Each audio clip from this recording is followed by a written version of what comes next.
Hikmah yang ke-155 dari Al-Hikam, berkata Imam Ahmad ibnu Athaillah As-Sakandari rahimahullah, rubbama atla'aka ala ghaibi malakutih wa hajaba anka ala al-istishrafi ala asraril ibad, yang artinya kadang-kadang Allah memperlihatkan kepada engkau atas gaibnya alam malakut, dan Allah mendinding daripada engkau atas mengetahui terhadap rahasia-rahasia hambanya. Itu yang ke-155 dari Al-Hikam. Rubbama akramakal haqqu subhanah bil ittila' ala ghaibil malakut. Kadang-kadang Allah memuliakan engkau dengan mengetahui atas gaibnya alam malakut. Menurut sebahagian ulama, ada beberapa alam. Disebut alam mulki wasyahadah. Alam yang pertama itu alam mulki wasyahadah, alam di mana kita sekarang berada. Alam mulki wasyahadah. Alam ini diketahui oleh kita, diketahui oleh malaikat, diketahui oleh Allah Subhanahu wa ta'ala. Yang kedua disebut ada alam yang namanya alam malakut. Alam malakut ini hanya diketahui oleh Allah, oleh para malaikat, dan oleh sebagian manusia yang dikehendaki oleh Allah Subhanahu wa ta'ala. Yang ketiga ada yang disebut dengan alamul jabarut. Itu menurut sebahagian ulama itu alam hanya diketahui oleh Allah Subhanahu wa ta'ala. Nah, kadang-kadang Allah itu memuliakan hambanya dengan diperlihatkan kepadanya alam malakut itu. Alam malakut itu contohnya kabaitil izzah fis sama'id dunya, seperti baitul izzah yang ada di langit pertama. Di langit pertama itu ada namanya baitul izzah. Itu termasuk alam malakut. Yang mengetahui itu hanya Allah, para malaikat, dan orang-orang manusia yang dikehendaki oleh Allah. Diperlihatkan kepadanya baitul izzah. Menurut riwayatnya, Al-Quranul Karim itu diturunkan dari Lauhil Mahfuz ke Baitul Izzah itu 1 biji. Dari Baitul Izzah itu diturunkan kepada junjungan kita Rasulullah SAW bertahap selama 23 tahun. Nah, itu Baitul Izzah. Itu alam malakut. Wal Baitul Ma'mur, ada yang disebut dengan Baitul Ma'mur bis sama'is sabi'ah, di langit yang ke-7. Ada lagi wal Lauhil Mahfuz. Lauhil Mahfuz itu di atas lagi dari langit yang ke-7. Nah, itu sebagian dari hamba-hamba Allah, ada yang diizinkan Allah untuk bisa melihat yang tersebut tadi, Baitul Izzah, Baitul Ma'mur, Lauhil Mahfuz. Lauhil Mahfuz ini adalah kumpulan seluruh data alam semesta ini. Di situ kumpulan segala yang ditakdirkan oleh Allah. Tidak ada satupun yang luput dari catatan tulisan yang ada di Lauhil Mahfuz itu. Nah, para muhibbin rahimakumullah, banyak para aulia Allah yang diberikan Allah kelebihan, dia bisa melihat Lauhil Mahfuz itu. Seperti perkataan Syekh Abdullah Al-Qayrawani, Ashhadani Allah Ta'ala ma fis samawati sab'i wa ma fil Lauhil Mahfuz. Aku telah diperlihatkan oleh Allah sesuatu yang di langit yang 7, dan diperlihatkan kepadaku oleh Allah Al-Lauhil Mahfuz. Imam Asy-Sya'rani berkata Syekh Jakir, yaqul ma'akhaztul ahda ala murid hatta ra'aituhu ismahu maktuban bil Lauhil Mahfuz wa annahu min auladina. Aku tidak mengambil baiat atas seorang murid. Aku tidak mengambil satu baiat kepada seorang murid sehingga aku melihat dulu adakah namanya di Lauhil Mahfuz bahwa itu orang jadi muridku.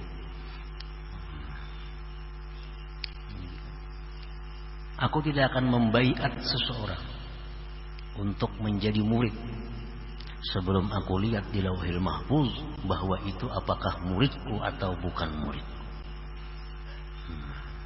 Jadi ada sebagian yang demikian. Imam Asy-Syadzili rahimahullah berkata, "Atla'ani Allah 'ala Lauhil Mahfuz, falaula ta'addub ma'a jaddi Rasulillah sallallahu alaihi wasallam, laqultu hada sa'id wa hada syaqi." Allah memperlihatkan kepadaku Al-Lauhil Mahfuz. Andai kata tidak beradab terhadap Rasulullah, niscaya aku bisa mengatakan ini orang ahli surga, ini orang ahli neraka. Karena dalam Lauhil Mahfuz itu ada seluruhnya tentang keadaan kita, baik masa lalu atau akan datang, baik di dunia maupun di akhirat. Nah, para muhibbin rahimakumullah. Nah, itu Lauhil Mahfuz bagian dari alam malakut. Alam malakut, alam yang tidak bisa dijangkau oleh manusia biasa, kecuali orang-orang tertentu yang dikehendaki oleh Allah Subhanahu wa ta'ala. Nah, kadang-kadang Allah memuliakan engkau dengan diperlihatkan alam malakut. Seperti Baitul Izzah diperlihatkan Baitul Ma'mur, diperlihatkan Lauhil Mahfuz, diperlihatkan surga, neraka dan lainnya. Walam yutli'ka ala syai'in min asraril ibad, dan Allah tidak memperlihatkan kepada engkau atas sesuatu dari apa yang tersimpan di dalam hati seorang manusia. Jadi artinya orang yang sudah biasa melihat Lauhil Mahfuz, sudah bisa melihat surga, sudah bisa melihat Baitul Izzah dan lainnya, itu belum tentu dia diperlihatkan oleh Allah apa yang ada di dalam hati manusia yang di hadapannya. Belum tentu.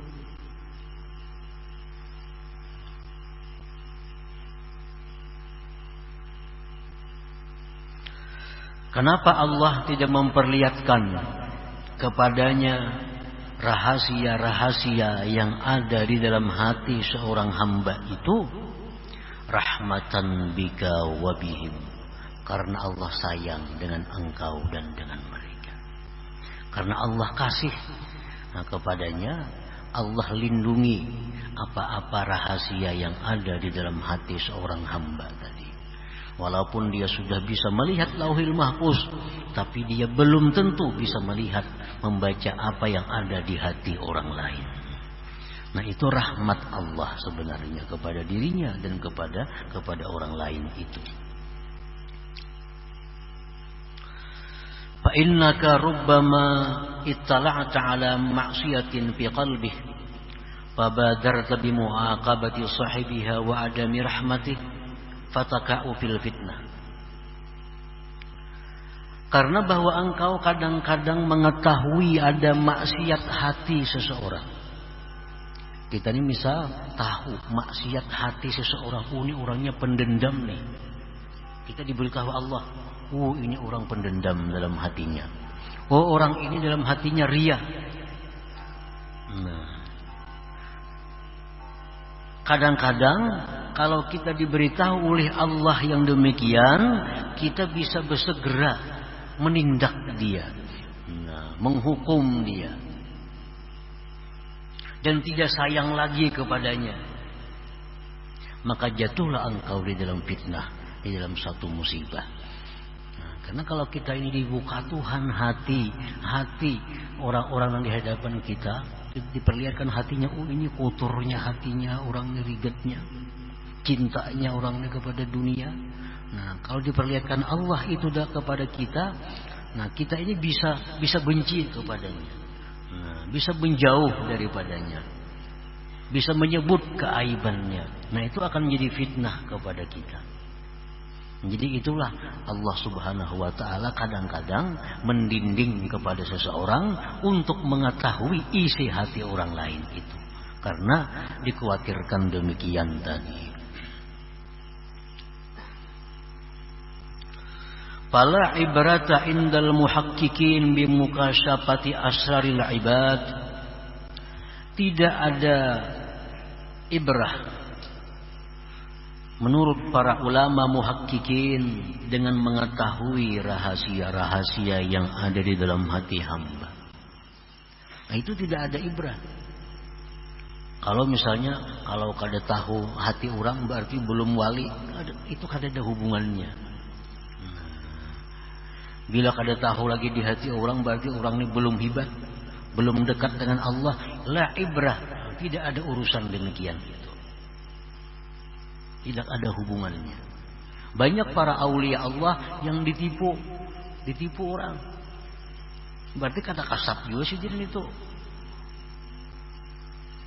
Dan itu hal yang biasa. Rasulullah sallallahu alaihi wasallam sebagai contoh manusia, contoh Rasulullah ini datang kepada beliau sekelompok orang dari satu kabilah. Orang ini niat jahat, datang pura-pura masuk Islam lawan Nabi. Banyak serumbungan nih pura-pura masuk Islam, diislamakan oleh Nabi. Ringkas cerita, didiamakan oleh Nabi di suatu tempat di ujung Madinah, di tempat peternakan Nabi. Sekalinya sampai di sana membunuh penjaga ternak. Ternaknya pun dibawanya. Nabi dibungulinya. Nah, ini contoh bahwa yang demikian itu bisa terjadi kepada para aulia-aulia Allah Subhanahu wa ta'ala. Padahal Nabi itu kurang apa?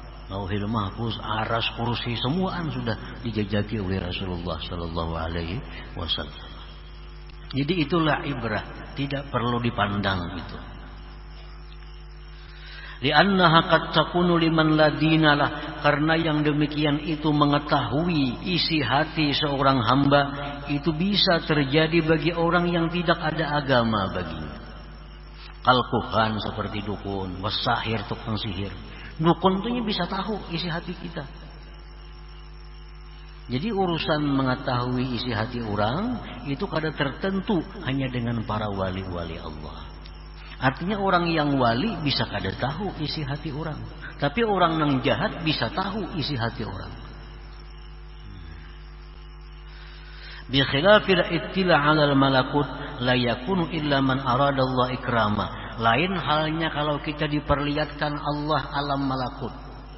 Nah, diperlihatkan oleh Allah kita Baitul Izzah, surga, neraka. Nah, itu tidak akan terjadi kecuali orang yang Allah menghendaki untuk memuliakannya. Bubuhan dukun kada sampai ke sana, kada akan mungkin bisa diperlihatkan Allah alam-alam malakut yang seperti itu.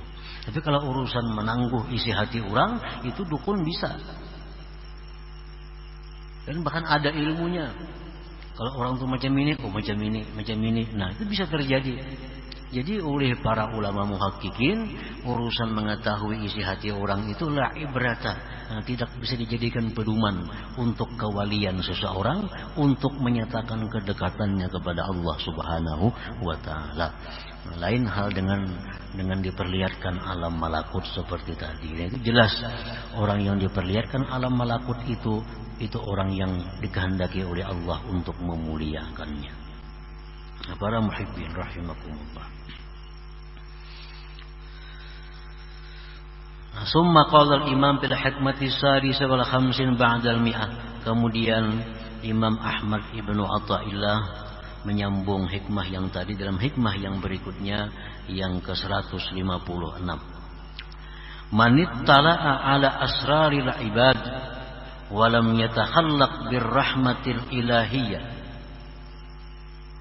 kanat tila'uhu fitnatan alaihi wa sababan li jarril wabal ilaihi. Orang yang mengetahui rahasia-rahasia hamba Allah, mengetahui isi hati orang, dan orang tersebut belum berakhlak dengan akhlak ilahiyah, maka mengetahui yang demikian itu merupakan fitnah atasnya dan sebab untuk menarik kebinasaan atasnya. Orang yang mengetahui isi hati orang lain, orang yang diberi Allah kemampuan demikian, kalau orang ini belum cukup syaratnya, itu bisa menjadi bala kepada dirinya sendiri.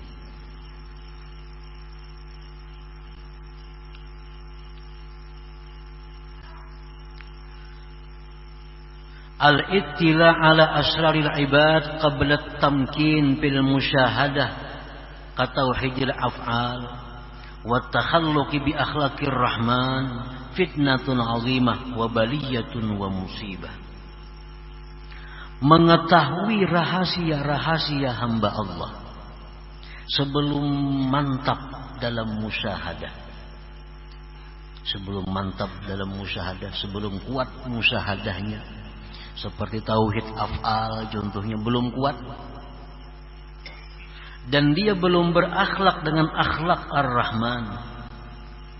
Mengetahui rahasia hamba itu merupakan fitnah yang besar dan bala serta musibah.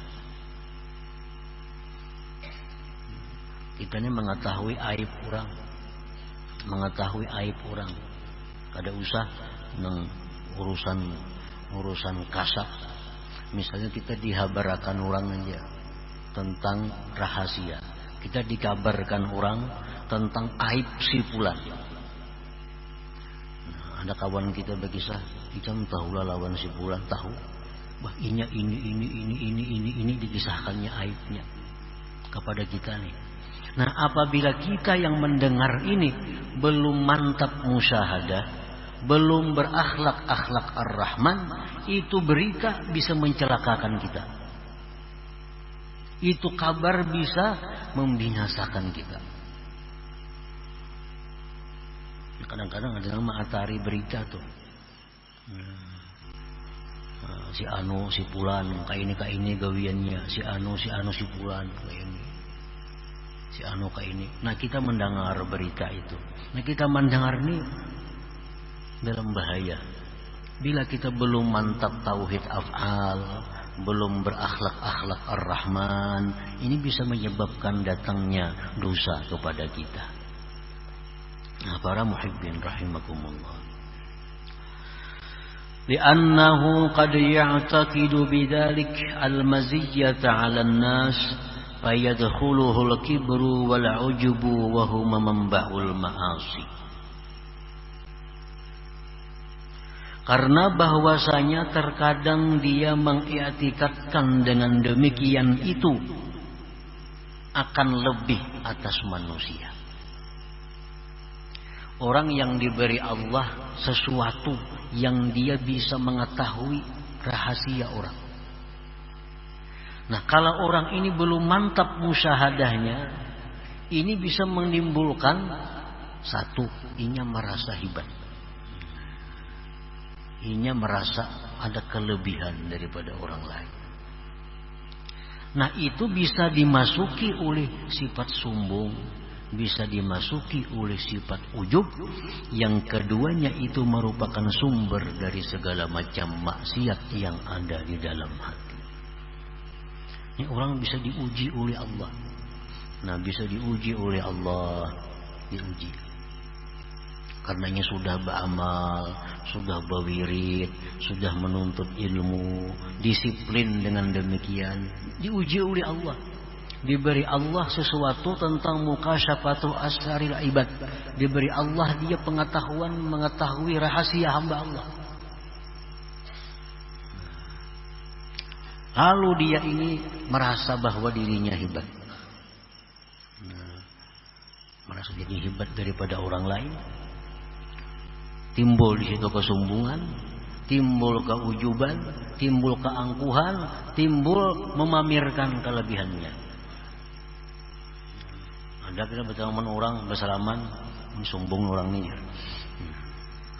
Ada kita bersalaman orang beri maras orang banyak hutang kasihan dianya. Tahu rahasia-rahasia orang.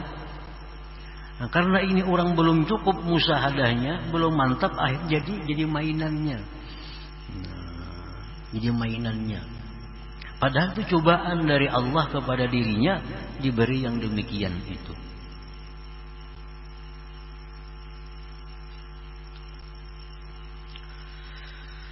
Annahu qad ya'taqidu bidzalik al-maziyata 'ala an-nas fa yadkhuluhu al-kibru wal 'ujbu wa huma manba'ul ma'asi. Wa annahu qad lam yatakhallaq bi akhlaqir rahman. Nah, bisa juga orang yang ini dia belum punya akhlak dengan akhlak Allah Ar-Rahman. Fala yarhamuhum, maka dia tidak sayang kepada mereka. Wala yasturuhum, tidak bisa menutupi aib mereka. Fayaqa'u fil maksiatillah bi maksiatillah taala, maka dia akhirnya jatuh dalam maksiat kepada Allah. Nah, jadi orang ini diberi Allah kelebihan tadi, tahu isi hati orang. Sekalinya kawan kuning kada baik lalu hatinya. Sekalinya kawannya kada baik. Padahal selama ini baik lawan kawannya. Bersayangan lawan kawan, saling bantu membantu, saling bertukar pikiran, saling macam-macam bertahun-tahun. Sekali diberi Allah kasat itu, tahu isi hati kawan. Sekalinya kawan kuning orangnya penjahat nih. Sekalinya orangnya pengkhianat, sekalinya orangnya itu ini, katanya tahu. Nah, akhirnya dia benci kepada kawannya ini. Akhirnya dia memutuskan hubungan kepada kawannya ini. Karena apa? Karena dia mengetahui hal-hal seperti itu, dirinya belum bersifat dengan sifat Allah Subhanahu wa taala. Nah, para muhibbin rahimakumullah, pernah diceritakan Nabi Ibrahim alaihi salam sedang berada di rumah. Datang seorang fakir miskin tua, pengemis. Wahai Ibrahim, aku lapar, aku hendak minta makan. Nabi Ibrahim, engkau beriman kada lawan Allah? Kok kada beriman lawan Allah? Jangan Tuhan aja, kok kada beriman lawan Allah? Ujar Ibrahim, mau ikam kada beriman lawan Allah, ikam kada aku beri makan, ikam kada aku beri makanan. Bila ikam beriman, ikam naik ke rumah kujamu. Ini laki-laki tua tadi, kada biar mati aku kada beriman. Biar mati kada beriman non Allah Taala. Tulah jalan laki-laki tadi, jalan meninggalkan Nabi Ibrahim. Nabi Ibrahim ini ditegur oleh Allah Subhanahu wa taala. Wahai Ibrahim, kenapa engkau hendak memberi makan orang, mengaitkan dengan keimanan? Orang itu umurnya lebih 70 tahun dia tidak beriman kepadaku, tetap dia ku pelihara, tetap dia ku beri makan, tetap dia ku beri hidup. Padahal 70 tahun lebih dia menentang kepadaku. Nah, ini artinya sifat Allah Ar-Rahman itu. Allah kada pilih kasih. orang Yahudi, orang Nasrani, orang Majusi, orang menentang Allah, orang benci kepada Allah, semuaan dikasih oleh Allah. Allah kada pilih kasih, tapi kalau sayang Allah berpilih. Allah kada akan menyayangi orang-orang seperti itu. Kalau kasih semuaan dikasih oleh Allah. Nah, dikhawatirkan kalau kita belum punya sifat-sifat Ar-Rahman macam itu, melihat ada orang ini hatinya ada dengki, ada dendam, lalu kita benci kepadanya. Inya dalam kesusahan kita kada mau lagi membantu inya, putus hubungan dengan inya. Nah, itu yang dikhawatirkan kalau kita mengetahui tentang rahasia seorang hamba, sedangkan kita belum mantap musyahadah kita, belum mantap sifat akhlak Ar-Rahman yang ada pada diri kita ini. Nah, para muhibbin rahimakumullah. Nah, seperti lagi dicontohkan orang yang berakhlak dengan akhlak Ar-Rahman ini, Ma'ruf bin Fairuz Al-Karhi. Beliau itu orang Mesir.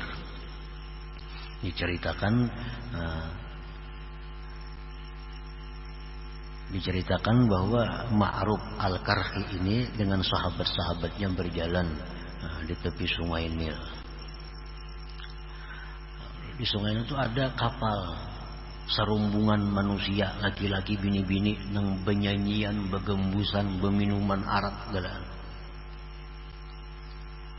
Di sungai ada yang mengatakan sungai Furat Irak, ada pula riwayat yang mengatakan ini sungai Furat di Irak.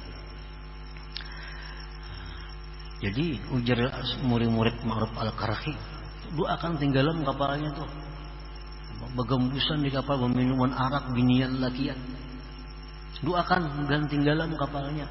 Nah, ini orang belum punya akhlak dengan akhlak Ar-Rahman. Nah, ujar Ma'ruf Al-Karhi, jangan demikian. Kita doakan aja kepada Allah. Apa doanya? Ya Allah, sebagaimana Engkau telah menggembirakan dia di dalam dunia ini, maka gembirakanlah mereka nanti di akhirat. Dalam dunia ini ramai macam itu, nah di akhiratnya kayak itu pulang enak, mudah-mudahan.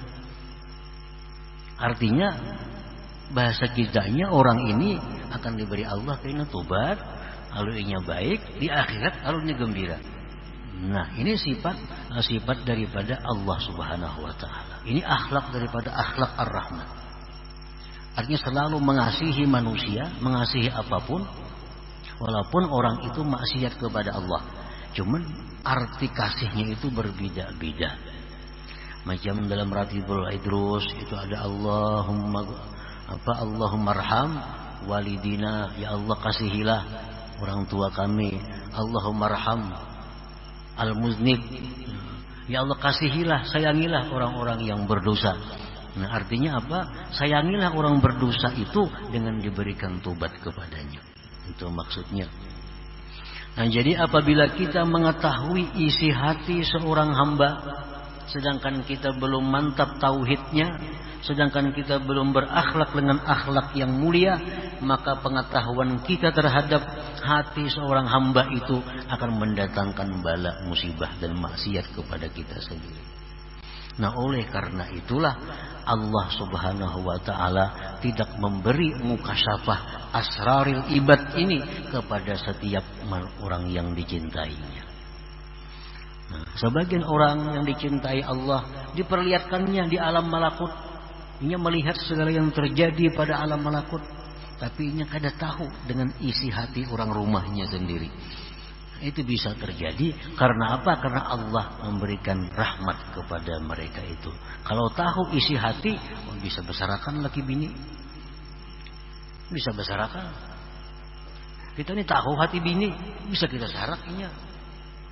Bini tahu isi hati kita, bisa tinggalkannya berjauh kita.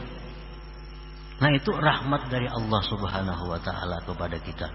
Walaupun kita sudah tahu hal-hal yang gaib, tapi kadang-kadang isi hati orang rumah kita kadang diberi Allah untuk mengetahui yang demikian itu. Nah, rahmat daripada Allah Subhanahu wa taala. Nah, kemudian selanjutnya hikmah yang ke-157.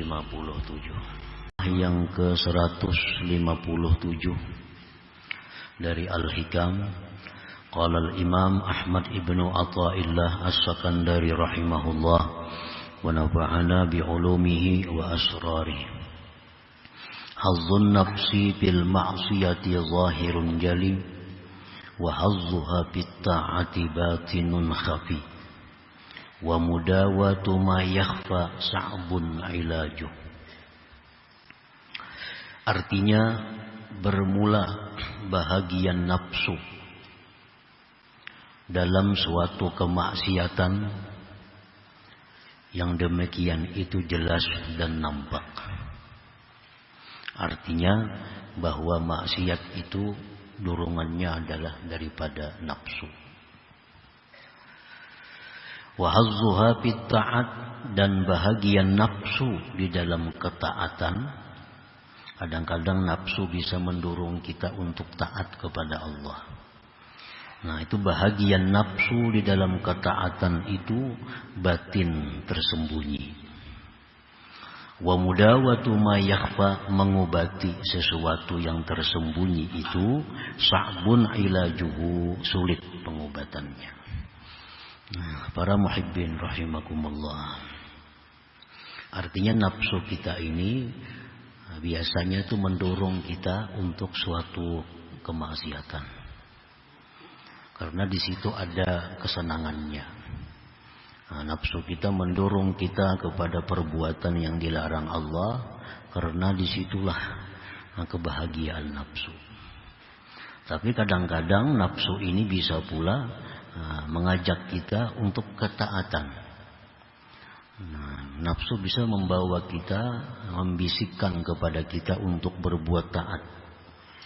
Nah, itu adalah sesuatu yang mesti diwaspadai, yang mesti dicermati. Nah, barangkali ini bukan ikhlas karena Allah Subhanahu wa ta'ala. Sya'nun nafsi an tatluba ma fihi hazzun laha. Keadaan nafsu bahwa dia menuntut akan sesuatu yang pada sesuatu itu adalah bahagian baginya. Nafsu itu artinya menuntut sesuatu yang menyenangkan dia. Bagian nafsu itu sudah fitrahnya si nafsu itu. Nah, nafsu ini memang keadaannya mencari kesenangannya. Wa hazzuha bil ma'asi, bermula bahagian nafsu, kesenangannya nafsu dalam kemaksiatan zahirun jaliyun, nampak dan jelas. Kastil zazin bil muharramat wa tarkil wajibat, seperti bersenang-senang, berlezat-lezat dengan yang diharamkan Allah dan meninggalkan kewajiban-kewajiban yang diwajibkan oleh Allah. Nah, para muhibbin rahimakumullah, dalam satu kemaksiatan di situ jelas kesenangan nafsu, bersenang-senang dengan yang diharamkan oleh Allah, meninggalkan yang diwajibkan oleh Allah. Karena nafsu ini memang keadaannya suka perai. Nafsu ini suka santai. Nafsu ini suka istirahat. Nah, itu memang tugasnya, memang fitrahnya nafsu demikian. Keinginannya itu jangan ada beban, jangan ada kewajiban. Nah, itu kesenangan nafsu. Jadi dalam sebuah kemaksiatan di situ ada peranan nafsu, itu jelas, nampak kelihatannya. Wa mudawatuha hayyinun, dan mengobatinya nafsu yang demikian tadi hayyinun, itu mudah, asal mau berubat artinya. Kalau nafsu kita ini selalu mengarah kepada maksiat, nafsu kita selalu ingin meninggalkan yang diwajibkan Allah, nafsu kita malas melakukan hak-hak yang mestinya kita laksanakan, itu mengobatinya itu nyaman. Asal mau berubat saja, nah bisa berhasil. Wa hazzuha bit ta'at, sedangkan bahagian nafsu di dalam suatu ketaatan, dalam satu ibadat, katalabil karamat, seperti menuntut karamat. Nah, seseorang tuh bisa suka baca Quran, rajin sembahyang sunat, rajin bersedekah, rajin sembahyang tahajud. Nah, tetapi di situ ada keinginan nafsu untuk dapat karamat dari Allah. Nah, ini bagian nafsu dalam sebuah ketaatan. Itu mungkin kita kadang menyadari bahwa dirasa itu baik, dirasa itu boleh-boleh aja. Bahwa kita melaksanakan taat tetapi kita mengingini suatu karamat yang diberikan Allah. Nah, itu ada nafsu di situ. Wal ittila' bil mughayyabat, seperti ingin mengetahui dengan perkara-perkara yang gaib. Ini misal mengamalkan satu surah dari surah Al-Quran dengan harapan bisa mengetahui perkara-perkara yang gaib. Nah, ini adalah bagian dari nafsu dalam sebuah ketaatan. Ini membaca misal surat ini 1000 kali, surat apa misal dibacanya tujuannya supaya dapat karamat, supaya dapat mengetahui perkara yang gaib, supaya bisa mengetahui isi hati orang. Nah, ini bagian nafsu dalam sebuah ibadah. Wa kahubbil khususiyah wal manzilati 'indan nas, seperti menyukai mendapatkan keistimewaan dari Allah, kedudukan, kehormatan di sisi manusia. Nah, bahagian nafsu dalam hal-hal tersebut batinun khafi, itu batin lagi tersembunyi. Kita beribadah kepada Allah, membaca ini, melaksanakan ini, ibadah kepada Allah. Tapi dalam ibadah itu ada keinginan untuk mendapatkan satu keistimewaan dari Allah. Nah, ini anggarannya, ini namanya adalah bahagian nafsu. Berarti dia beribadah itu bukan semata-mata mencari keridhaan Allah, tapi ada sesuatu ipik yang didapatnya. Nah, ini tersembunyi. Wa mudawatuha as'ab minal awal, mengobati ini lebih sulit dari yang pertama tadi. Kalau orang nafsu hendak maksiat, nafsu hendak berjudi, minum arak, berzina, melakukan riba, nah mengobatinya itu kada sesulit yang ini. Kalau kita beribadah kepada Allah menghendaki suatu kemuliaan, kita beribadah kepada Allah menghendaki satu kedudukan, kita beribadah kepada Allah ingin jadi wali. Nah, ini bagian nafsu.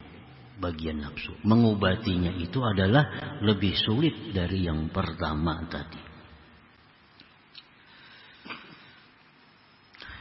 Li'anna mudawatal awwali, karena mengobati yang pertama, yang mana dirinya hendak melakukan maksiat, hendak meninggalkan yang wajib. Nah, mengobati itu mungkin bil uzlah, dengan uzlah. Nah, ini nafsunya ini mendorong inya minum arak, mendorong inya berzina, mendorong inya berkata-kata yang kada bagus, mendorong inya untuk hal-hal yang negatif. Nah, ini mengobatinya bisa dengan cara uzlah. Dengan cara uzlah. Uzlah artinya apa? Bisa uzlah ini uzlah kecil, uzlah sugra, tetap aja di kampung berdiamnya, tapi dia menghindari pergaulan-pergaulan selain yang diwajibkan dan disunnahkan. Paling sembahyang Jumat ke masjid boleh habis, kada turun lagi nya ke tanah. Sembahyang zuhur ke masjid habis zuhur boleh.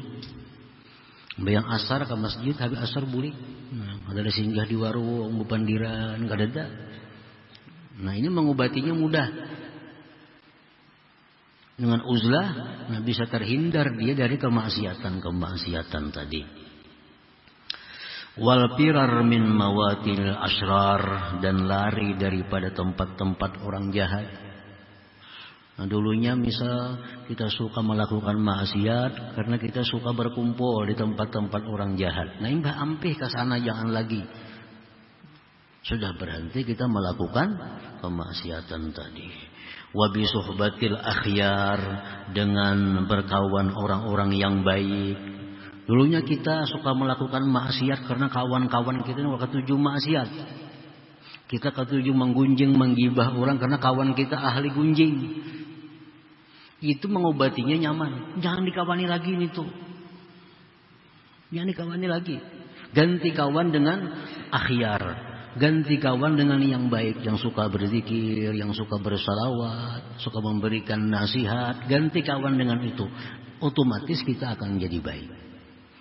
Man sahibal akhyar sara minal akhyar wa in kana minal asrar. Itu perkataan ulama. Man sahibal akhyar, siapa yang berkawan orang baik, sara minal akhyar, dia akan jadi baik. Wa in kana minal asrar, sekalipun dia orang jahat. Sekalipun dia orang jahat, karena selalu berkawan orang baik, dia akan jadi orang baik. Wa bi kasrati ta'at wal azkar, nafsu yang suka maksiat itu bisa diobati dengan banyak berbuat taat dan zikir-zikir. Wa sama'il ayat wal akhbar, mendengari ayat-ayat Quran dan hadis-hadis Rasulullah sallallahu alaihi wasallam. Walhasil mengobati nafsu yang suka dalam suatu kemaksiatan itu kada terlalu sulit asal mau mengobatinya, asal hakun berubat. Bi khilafis sani, bersalahan yang kedua. Bersalahan yang kedua ini sulit mengobatinya. Ini kada mampan dengan dibawa uzlah, bisa babangat, dibawa banyak berzikir, bawa banyak berselawat, bisa bertambah sakit. Karena ini orang nafsunya itu ingin punya karamat dengan taatnya itu. Nah, ini orang ingin punya keistimewaan. Ini orang dengan ibadatnya mengingini bahwa dia tahu rahasia-rahasia yang akan terjadi. Nah, ini beribadah, berbuat taat, tapi ada bahagian nafsu di situ. Nah, mengobati ini kada bisa dengan uzlah, kada bisa dengan banyak berzikir. Karena makin banyak berzikir, ini makin sangat mengharapkan dapat karamat. Makin banyak bersalawat, makin mengharapkan banyak dapat keistimewaan dari Allah. Nah, ini makin menunjul nafsunya. Nah, bi khilafis sani, yang kedua ini berat pengobatannya. Fala yudawihi, maka tidak bisa mengobati akan yang kedua ini illa syaikhun, kecuali guru, mursyidun yang membimbing kepadanya. Nah, kecuali ini guru khusus, maka mengobati dokter spesialis maka ini. Jadi orang semacam ini jangan hendak mengulah amalan sendiri, jangan hendak mengulah pekerjaan sendiri, harus di bawah bimbingan seorang guru yang membimbing dia. Illa pala yudawihi, tidak bisa mengobati akan dia illa kecuali syaikhun, seorang guru, waliyun yang wali, mursyidun yang membimbing dia. Nah, karena bila gurunya memberinya amalia-amalia, nah, ini inya kada tahu apa-apa faedahnya, maka inya akan mengamalkan itu semata-mata karena Allah, semata-mata karena mengharapkan keridaan daripada Allah. Inya kada tahu. Kan dia guru baca ini, baca itu, yang tahu faedahnya pokoknya baca ini. Nah, ini bacanya kada tahu. Jadi apa kayaknya kada tahu. Nah, pokoknya yang mengamalkannya semata-mata untuk mencari keridaan Allah Subhanahu wa taala. Nah, kalau hal-hal yang tadi kada bisa mengobati dirinya kecuali di bawah pengawasan pendidikan seorang syekh waliyin mursyidin tadi. Yashabuhu, yang dia sertai akan itu guru tadi, akan syekh tadi, bil mahabbati shadiqah, dengan kecintaan yang benar, wat tasdiqil jazim, dan keyakinan kepercayaan yang bulat terhadap gurunya itu.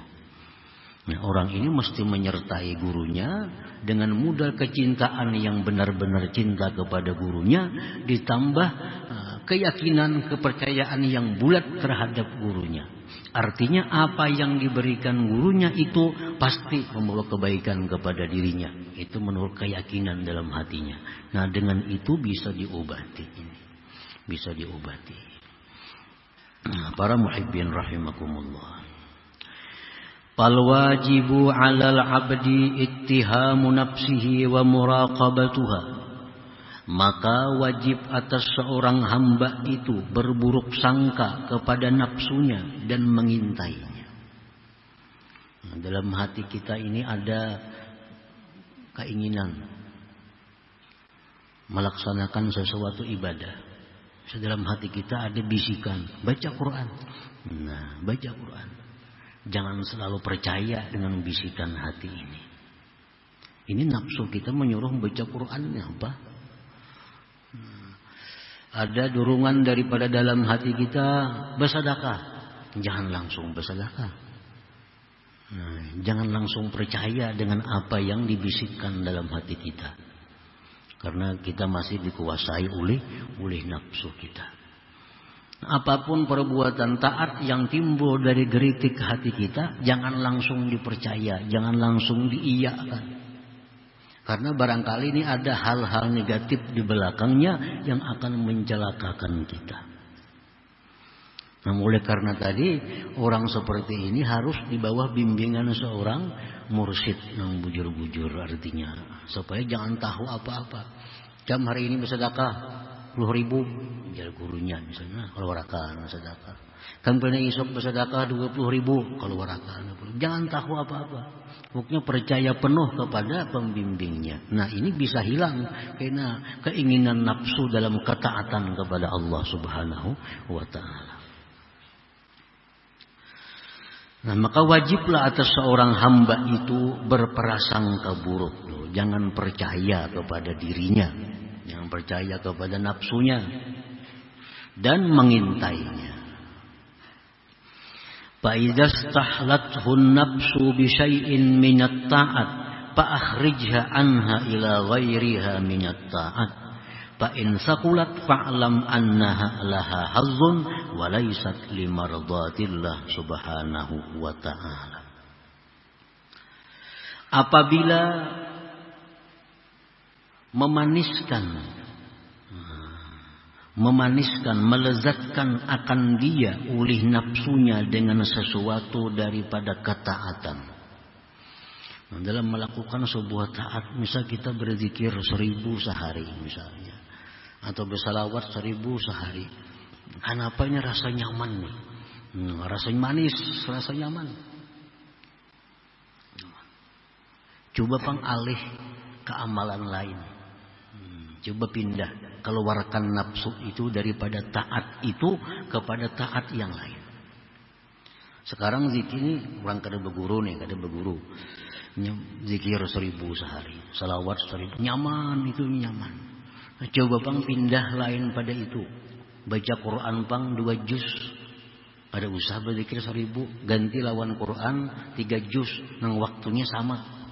Misal berzikir 1000-nya habis setengah jam. Baca Quran yang kira-kira setengah jam juga. Ternyatanya baca Quran rasa kada nyaman. Nah, baca Qurannya rasa kada nyaman. Tapi kalau baca zikirnya nyaman. Berarti dalam bacaan zikir itu ada kenapsuannya. Berarti ada nafsu di situ. Karena ini sama-sama diridai oleh Allah. Baca Quran diridai Allah, berzikir diridai oleh Allah. Kalau kita mencari keridaan Allah, sama aja nyamannya mestinya baca Quran nyaman juga, zikir nyaman juga, karena sama-sama ini keridaan Allah. Tapi kalau kita baca zikir nyaman, baca Quran kada nyaman, berarti baca zikir ini ada sesuatunya yang menyebabkan maulah nyaman itu. Nah, di situ dikhawatirkan ada bahagian nafsu. Mungkinnya baca zikirnya hendak jadi apa, dalam dorongan hatinya supaya dapat rahasia-rahasia apa, supaya ingin jadi wali misalnya. Nah, itu bagian nafsu. Orang yang jadi wali kalau bakal wali, yang hendak jadi wali itu kalau mau jadi wali. Orang yang wali itu orang terus beribadah kepada Allah, mencari keridaan Allah, mau diangkat jadi wali. Kalau orang unting berdahulu nak jadi wali, kadang mau jadi walinya. Ada kenapsuannya, ada hazzun nafsi, ada kepentingan nafsu dalam ibadahnya itu.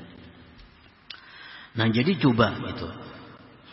Jikalau berat, nah ketahuilah bahwa itu berarti ada nafsu, bukan keridaan Allah Subhanahu wa ta'ala. Nah, para muhibbin rahimakumullah. Nah apalagi yang kita pindah ini kepada amal yang sebenarnya lebih diridai, lebih disukai oleh Allah. Contohnya yang jelas, kita ini ada bisi sembahyang qadaan contohnya. Nah sembahyang qadaan banyak, zuhur banyak ketinggalan, asar banyak keadaan bisi. Bila kita melaksanakan qadaan ini, kenapa kita kulir? Kenapa kita malas? Padahal ini diwajibkan dan paling ganal pahalanya. Tapi bila kita sembahyang lain, sembahyang witir, duha, kenapa rajin? Nah, berarti di sini jelas ini ada dorongan nafsu. Nah, bukan mencapai keridaan Allah. Kalau ingin mencari keridaan Allah, pastinya membiriskan yang pardu-pardunya dahulu. Sembahyang banyak beberapa tahun yang ada karuan sembahyang. Nah, mendengar ada fadilat witir bagus, hendak berwitir. Mendengar ada sembahyang duha, hendak duha. Ini jelas sudah nafsu, bukan mencari keridaan Allah. Jika mencari keridaan Allah, nah pasti nang perlu diberiskannya, nang paling disukai Allah. Amalan yang paling disukai Allah, yang paling besar pahalanya, yang paling cepat mendekatkan kepada Allah, melaksanakan yang dipardukan Allah. Itu paling banyak pahalanya yang dipardukan oleh Allah. Hajar yang sunat-sunat ini. Nah itu. Atau kita membanding dengan yang sama. Sama martabatnya. Sama misalnya ibadah ini dengan ibadah ini sama, tapi kita katuju sebuting nih, kada katuju, nah berarti yang katuju itu ada nafsunya. Kada murni mencari keridaan Allah. Jika murni mencari keridaan Allah, kedua-duanya kita suka, kedua-duanya kita nyaman. Nah, para muhibbin rahimakumullah, banyak dikisahkan oleh para ulama tentang contoh-contoh ini. Ada seseorang yang begitu rajin tawaf. Rajin tawaf. Tawaf apa tuh? 7 kali putaran. Tapi nya rajin tawafnya, suka tawaf. Begitu disuruh oleh mamanya, nak ambilkan pang banyu sagayong di dapurna, berat hatinya. Sudah tawaf maka rajin 7 kali putaran. Disuruh mama ambilkan banyu sagayung, kenapa rasa kulir, rasa berat? Berarti tawaf tadi kada murni karena keridaan Allah. Berarti tawaf tadi ada sesuatu nafsunya tersimpan di dalamnya. Jakanya mencari keridaan Allah, lebih ganal pahalanya melaksanakan suruhan mama ini daripada melaksanakan tawaf tadi. Nah, para muhibbin rahimakumullah. Jadi setiap amalan yang kita rajin, coba kita pindah kepada amalan lain. Kalau sama rajin berarti bagus. Berarti kada ada dorongan nafsu. Kalau satu rajin, satu kada rajin, nah itu berarti ada nafsunya. Kecuali umpamanya nang amalan memang amalan yang rendah misalnya nilainya, nah itu lain masalah. Ini amalan yang kita laksanakan ini amalan yang tinggi nilai di sisi Allah. Kalau kita bila pindah nang rendahnya kita kada katuju. Nah itu lain kisahnya ini. Ini amalan nang sejajar nilainya atau amalan nang lebih abdal. Bila itu malas, yang di bawah ni rajin, berarti ada kenapsuan. Macam kita misalnya bersedekah yang paling banyak pahalanya lawan ibu bapak, lawan keluarga, karena itu sedekah sekaligus silaturahim. Tapi kita membantu kula ini kenapa maka kulir? Sudah orang lain maka dibantu habis-habisan. Itu sudah jelas ada ikhlas karena Allah. Jakanya ikhlas mencari keridaan Allah, pasti mencari nang ganal pahalanya, pasti mencari nang banyak keridaan Allah Subhanahu wa ta'ala. Nah itulah nafsu. Setiap ibadah yang dicampuri oleh nafsu itu merusak keikhlasan ibadah itu. Yang mestinya beribadah itu limardhatillah, untuk mencapai keridaan Allah, tetapi ternyata ibadah ini untuk bagian daripada nafsunya itu. Nah, para muhibbin rahimakumullah, makanya jar Nabi, a'da aduwika nafsuka allati baina jambaik. Paling musuh di antara segala musuh itu adalah nafsu engkau, yang ada di dalam diri engkau.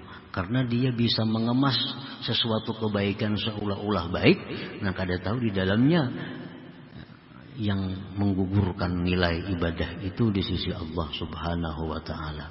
Kalau kita bisa memerangi nafsu kita, mendidik nafsu kita, itu disebut Nabi jihadun akbar, jihad besar. Melawan orang kafir itu jihadun asgar, jihad kecil.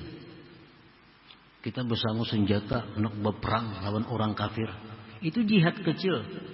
Tapi kalau kita berperang melawan nafsu, membendung kehendak nafsu, itu jihadun akbar, jihad besar. Kenapa disebut melawan nafsu ini jihad besar? Melawan orang kafir itu jihad kecil. Satu, kita melawan nafsu ini 24 jam, kada ada perainya. 24 jam. Dan banyak yang dijagai. Nafsu bisa lewat mata, bisa lewat telinga, lewat macam-macam. Nah, kalau orang kafir, kita kada selalu berperang. Nah, kada selalu bertamu lawan musuh. Hari ini bawa senjata, bisa musuhnya kada ada. Orang kafir lagi guringan misalnya. Nah, kada ada musuhnya. Tapi kalau nafsu kita 24 jam harus diawasi, harus dijaga. Satu itu jihad nafsu, jihad besar.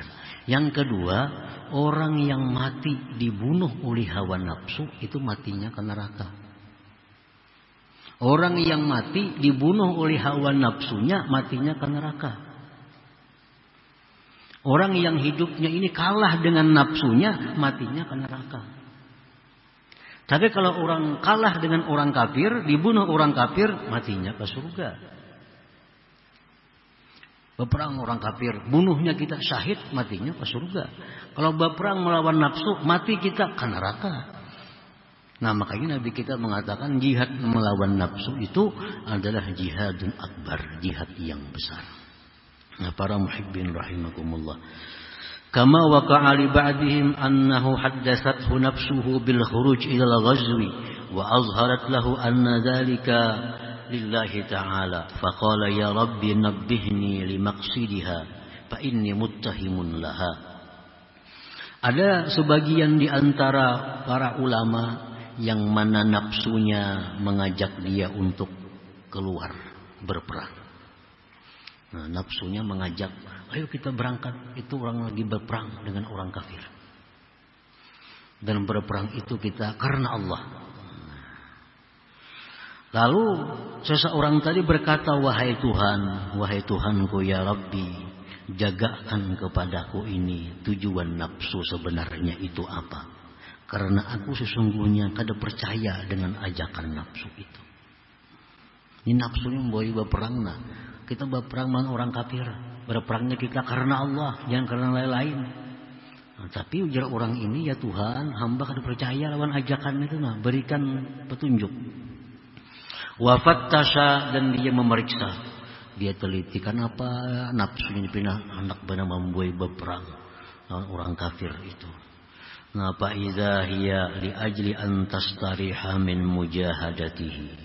Oh, sekalinya inya membuat berperang itu karena si nafsunya sudah kalapahan, hari-hari diperangi, siang puasa malam beribadah, siang puasa malam beribadah, kalapahan dan nafsunya. Baik kita berperang, nah kalau berperang itu kan tahajud pray, semuaan pray, puasa pray, berperang bang kita. Ini sudah kalapahan itu lalu membawai berperang. Nah, patarakal khuruj ilal ghazwi, maka beliau itu membatalkan dirinya untuk berperang. Kata Hawan Sidin, nafsunya sudah nyakaturukan, disakiti, ke nafsunya sudah kalapahan di mujahadah, siang bawa puasa, malam kada beguringan kauyuhannya. Kita berperang melakas matian jarinya. Fatarakal gazwa, maka dia meninggalkan akan berperang, wasdaqala bima huwa fihi, dan terus bekerja dengan pekerjaan yang biasa. Nah, jadi setiap nafsu walaupun ajakannya itu seolah-olah kebaikan, seolah-olah karena Allah. Nah, coba kita periksa lagi dulu, teliti lagi. Barangkali ini ada di dalamnya kesenangan hawa nafsu. Itu mengakibatkan apa yang kita lakukan dari ibadah menjadi tidak ikhlas lagi, tidak sempurna lagi, tidak karena keridhaan Allah Subhanahu wa taala. Nah, kemudian hikmah yang ke-158. Hikmah yang ke-158 dari Al-Hikam, berkata Imam Ahmad bin Athaillah As-Sakandari rahimahullah wa nafa'ana bi ulumihi wa asrarihi. Rubbama dakhala ar-riya 'alaika min haitsu la yanzuru al-khalqu ilaik. Kadang-kadang masuk itu riya atas engkau dari sekira-kira tidak memandang oleh makhluk kepada engkau. Artinya bahwa riya itu bisa masuk kepada kita di waktu kita sedang khalwat, di waktu kita sedang sendiri, di waktu kita sedang tidak dilihat oleh makhluk. Kita beribadah di situ, itu bisa dimasuki oleh riya. Nah, jadi riya itu artinya bukan hanya bisa di tengah orang, tetapi riya bisa masuk kepada kita padahal kita sedang beribadah sendirian. Ar-riya 'inda ba'dil ulama qasdu ghairillah bi'amalin salih sawa'un kana al-'amalu zahiran lin-nas aw khafiyan anhum. Bermula riya itu menurut pendapat sebahagian ulama, riya itu adalah mengkasat selain Allah dengan amal saleh. Itu disebut riya. Mengkasat selain Allah dengan amal saleh, dengan ibadah. Nah, kita beribadah kepada Allah seperti sembahyang, haji, umrah, sedekah, salawat dan lain-lainnya, tapi tujuan kita itu bukan Allah. Tujuan kita adalah makhluk Allah. Nah, itu yang disebut dengan riya tadi.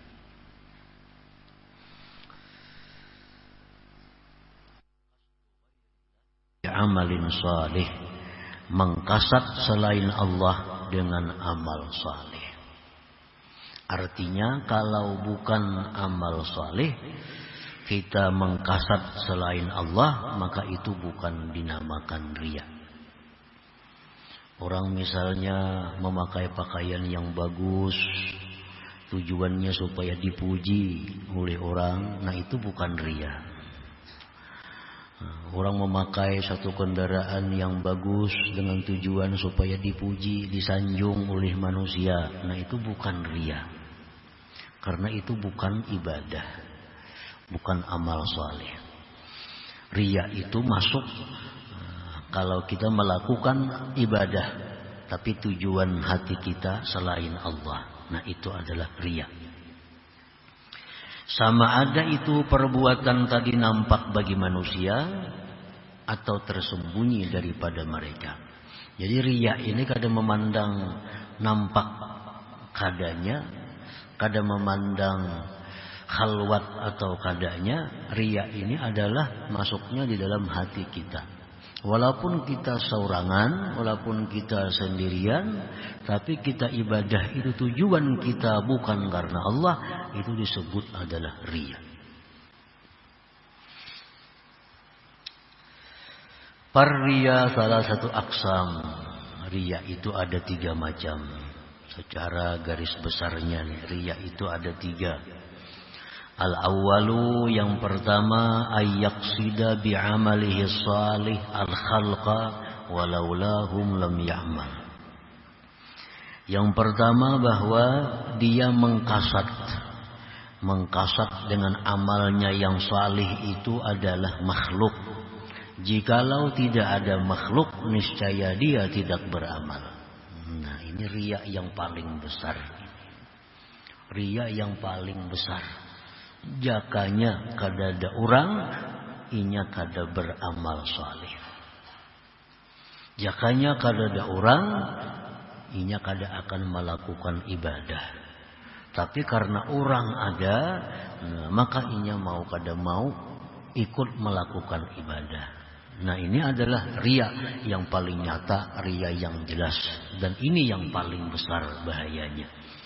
Orang beribadah tapi tujuannya bukan terdorong oleh perintah Allah, bukan mengharapkan balasan dari Allah, tetapi dia beribadah karena makhluk ini. Dan yang diharapkannya pun juga adalah balasan dari makhluk berupa pujian atau materi atau yang lainnya. Walaulahum lam ya'mal, jikalau tidak ada makhluk dia tidak beramal.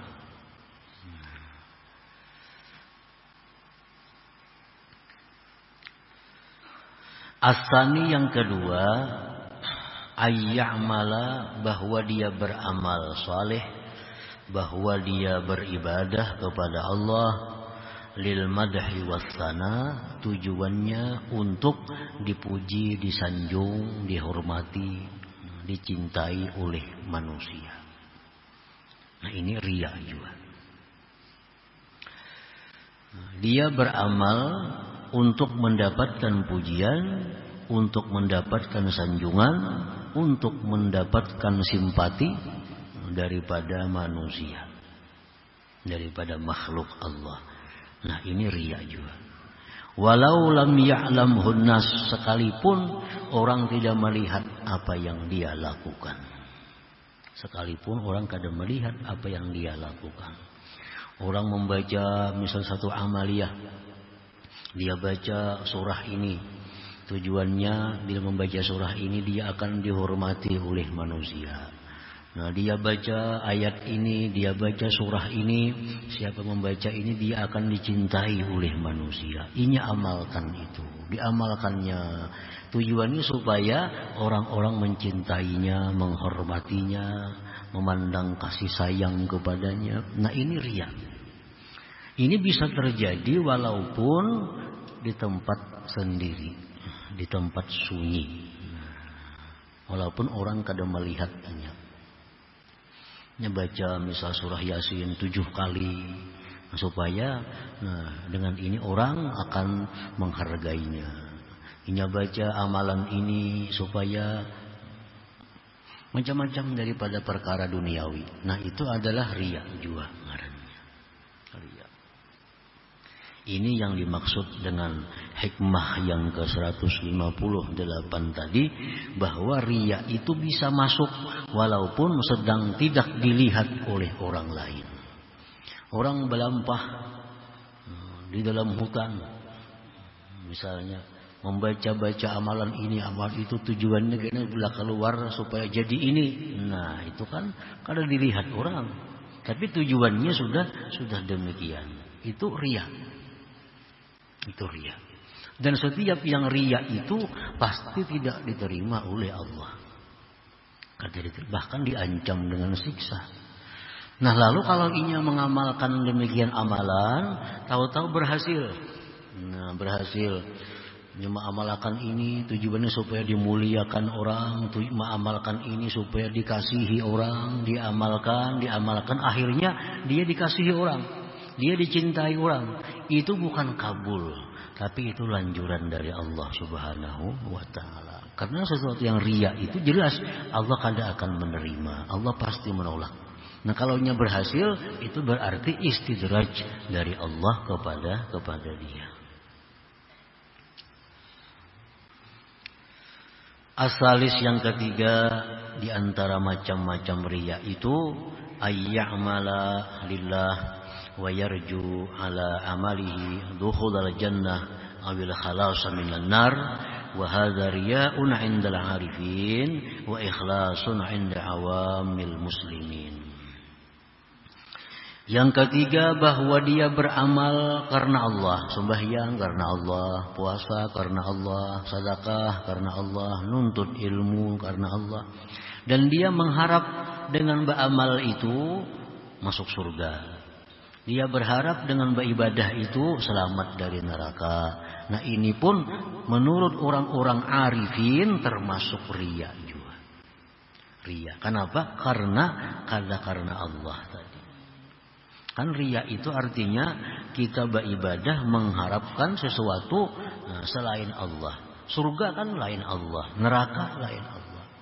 Jadi orang-orang arifin itu mereka mengatakan bahwa kalau kita beramal karena Allah, mengharapkan balasan surga atau selamat dari neraka, itu mereka anggap riya.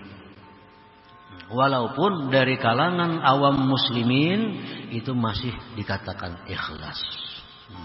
Untuk orang-orang pemula, untuk orang-orang yang umum, nah itu masih dibolehkan mereka beramal untuk mengharapkan pahala, untuk mengharapkan keselamatan dari neraka. Itu masih dibolehkan untuk orang-orang awamil muslimin, orang umum. Tetapi kalau sudah naik tingkatan dari orang awam, jangan lagi beramal itu mencari ganjaran surga, jangan lagi beribadah itu mencari keselamatan dari neraka. Karena itu masih belum sempurna keikhlasannya, bahkan riya menurut orang-orang arif. Nah, para muhibbin rahimakumullah. Walil murai alamatun, bagi orang-orang yang riya itu ada tanda-tandanya. Dengan tanda ini kita bisa mengenal kita apakah riya atau kada. Nah, diulahkan tandanya. Minha, setengahnya nasyatuhu fil jalwah wa kasaluhu fil khalwah. Rajin dia beribadah, beramal di tengah orang banyak, dan malas dia beramal di tempat yang sendirian. Tanda riya artinya. Bila sembahyang orang banyak nyerajin, bila sembahyang kada ada orangnya, sembahyangnya tapi malas.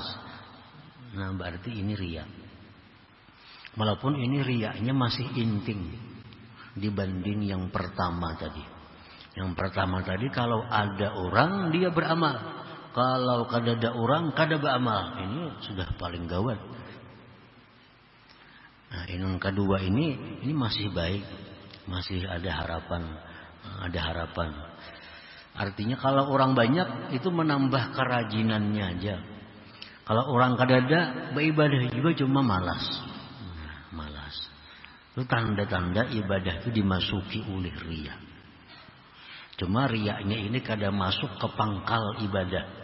Nah, kada masuk ke pangkalnya. Kalau masuk ke pangkalnya kada beramal sama sekali kalau kada ada orang. Ini masuk hanya ke cabangnya ibadah. Nah, beramal juga kalau kada ada orang tapi agak malas. Nah, itu tanda amal kita itu ada cacat. Bila mana rajin di waktu orang banyak dan malas di waktu khalwah, di waktu sendiri, itu berarti ada kemasukan penyakit yang namanya riya tadi. Au nasyatuhu 'inda dzam wa kasaluhu 'indal madhi wa kasaluhu 'inda dzam. Atau tandanya riya itu adalah rajin dia ketika dipuji dan dia malas ketika dicela. Nah, malas ketika dicela. Ya, sembahyang berjamaah misalnya, menuntut ilmu, bersedekah, kalau dipuji orang, rajin benarnya. Kalau dipuji orang, inya rajin benar. Kalau dicela orang, inya malas. Ada yang mencela, napan itu mengaji, napan itu sembahyang berjamaah, apa itu bersedekah. Nah, dicela orang, nah ini menjadi malas bersedekah. Nah, ini tanda-tanda riya juga. Tapi ada yang lebih besar daripada ini, orang yang bila dipuji dia beribadah, bila dicela ampih beribadah. Nah, ini gawat lagi. Gawat lagi. Kenapa kalanggar ke masjid sembahyang? Dicela orang. Ini ampi, ada lagi ke masjid. Nah ini gawat lagi nih. Nah, sedangkan malas saja kalau dicela itu sudah ada masuk riya.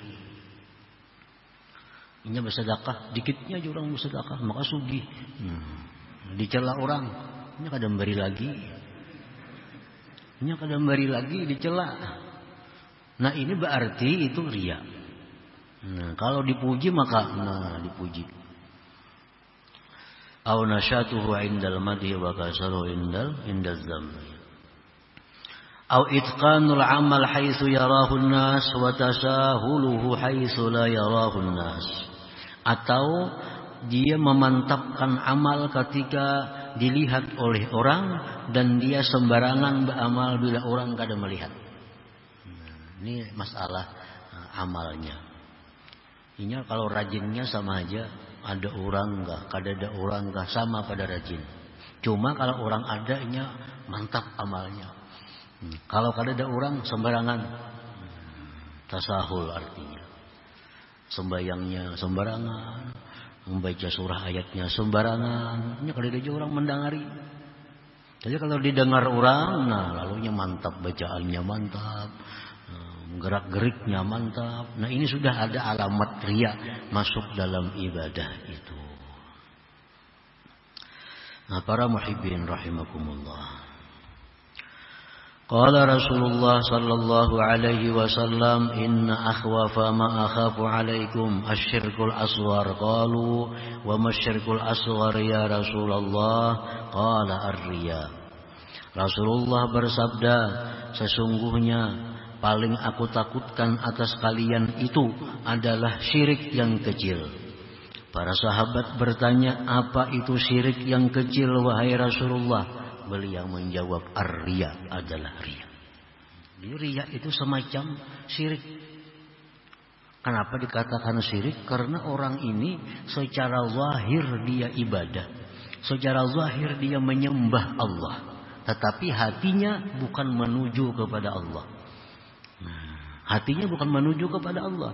Hatinya menuju kepada makhluk, mengharapkan pujian, pemberian, penghormatan dari mereka. Walaupun zahirnya dia beribadah kepada Allah. Nah ini menyekutukan Allah. Menyekutukan Allah.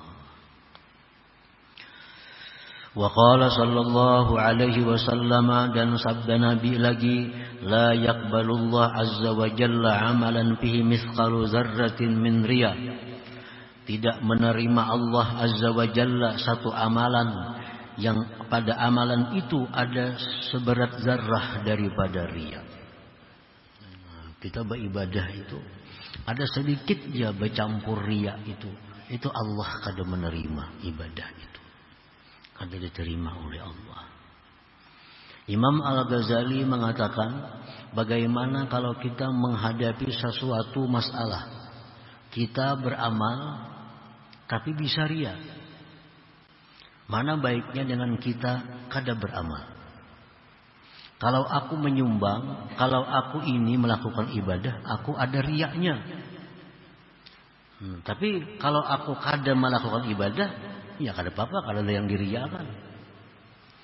Imam Ghazali menjawab pertanyaan ini dengan jawaban bahwa beramallah seria-rianya. Sambil berusaha sedikit demi sedikit membuangi, menghilangkan riya itu. Karena kalau kita kada beramal, itulah tujuan daripada iblis kepada kita. Itu iblis. Iblis beramal tapi riya, kada dapat pahala, rugi, disiksa di akhirat. Kalau kamu kada beramal, aman. Aman. Kada dan riya akan apa? Itu godaan iblis. Nah godaan iblis itu mesti dilawan. Biar beribadah, biar riya kada apa-apa. Tapi sambil diobati, sambil diperbaiki.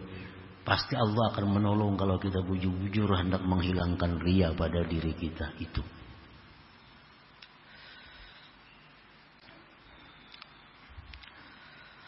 وقال صلى الله عليه وسلم, sabda Rasulullah, inna awwalan nas yuqda alaihi yaumal qiyamah rajulun ustushhida fa utiya bihi fa arrafahu ni'matah fa arafaha qala fama amilta fiha. Bahwa awal manusia yang diputuskan atasnya pada hari kiamat, seseorang yang mati syahid, didatangkan dengannya, Allah perkenalkan kepada dia nikmat Allah, maka dia pun kenal nikmat Allah. Allah berfirman, apa yang kau lakukan pada nikmat yang kuberikan kepada engkau itu? Engkau ya Tuhan, kuberi kekayaan, engkau kuberi kesehatan, kuberi kekuatan, kemampuan. Untuk apa kau gunakan itu semuanya? Kalau dia menjawab, qataltu fik, nikmat-nikmat yang ada pada hamba yang kau berikan itu, hamba gunakan ya Allah untuk berjihad, berperang melawan orang kafir. Qataltu fik, berjuang berjihad ulun fik pada jalan engkau. Hatta ustushhidtu, sehingga gugur syahid. Allah menjawab, kadzabta, ujar Tuhan, engkau berbohong, engkau berdusta. Engkau mengatakan bahwa nikmat engkau gunakan untuk jihad, engkau gunakan nikmat untuk berperang melawan orang kafir sampai engkau mati syahid. Itu engkau berdusta. Walakinnaka, tetapi engkau qatalta, engkau berperang, liyuqal, agar dikatakan jariun, engkau orang yang pemberani. Fakat kill, dan sudah dikatakan orang, engkau sudah mendapatkan apa yang kau mau, bahwa engkau dikatakan pemberani, engkau dikatakan pahlawan Islam, engkau dikatakan macam-macam. Itu yang kamu harap, itu yang kamu maksud dengan berperangnya engkau, dan itu sudah engkau dapatkan dalam dunia.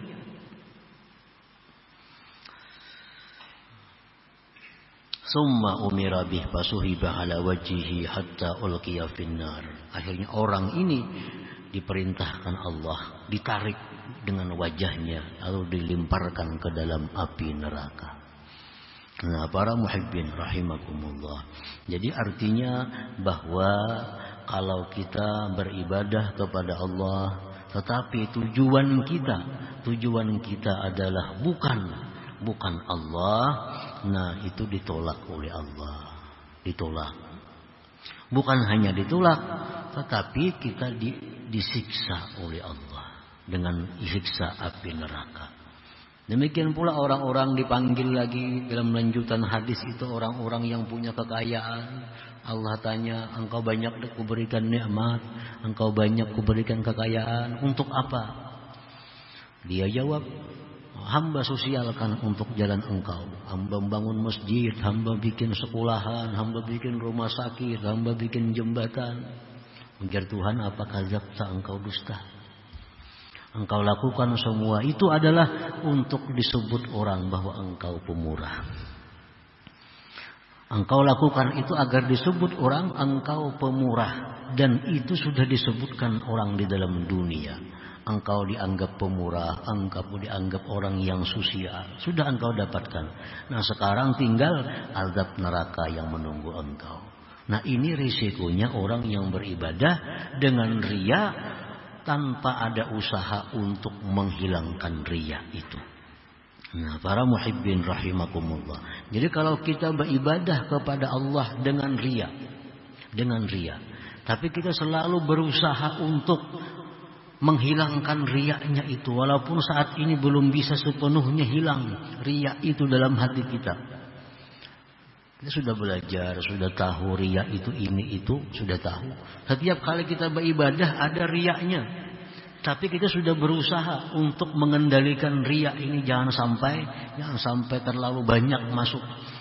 Nah, sedikit demi sedikit kita buang riyanya, akhirnya beribadah kepada Allah kada ada lagi riyanya. Nah, orang yang macam ini itu akan dipertimbangkan oleh Allah ibadahnya, kada tentu ditolak oleh Allah. Kada tentu ditolak. Karena dia beribadah walaupun riya, tapi dia berusaha untuk membuang riyanya itu. Walaupun sekarang belum berhasil membuang riyanya itu. Nah, orang yang berusaha demikian, ini orang dapat pertimbangan daripada Allah. Lain hal dengan orang yang beribadah tapi riya dan kada berusaha untuk menghilangkan riyanya. Nah, ini sudah ditolak oleh Allah dan akan disiksa kalau tidak diampuni oleh Allah Subhanahu wa taala. Nah, para muhibbin rahimakumullah. Qala ba'dul ulama, berkata sebahagian ulama, al-ikhlas an ta'budallah limtithali amrih wabtigha'i mardatih. Menurut sebahagian ulama, ikhlas itu engkau beribadah kepada Allah menjunjung perintah. Setiap kali kita beribadah itu dalam hati kita ini menjunjung perintah. Karena Allah memerintahkan manusia untuk beribadah. Jadi kita berzikir, kita bersalawat, kita menuntut ilmu, kita melakukan ibadah apapun, dalam hati kita ini menjunjung perintah Allah. Dan mengharapkan keridhaan Allah. Nah, itu ikhlasnya. Kita baca Quran, menjunjung perintah Allah, mengharapkan keridhaan Allah. Kita baca surah Waqiah, pagi, sore, malam, hari baca Waqiah, menjunjung perintah Allah, mengharapkan keridhaan Allah.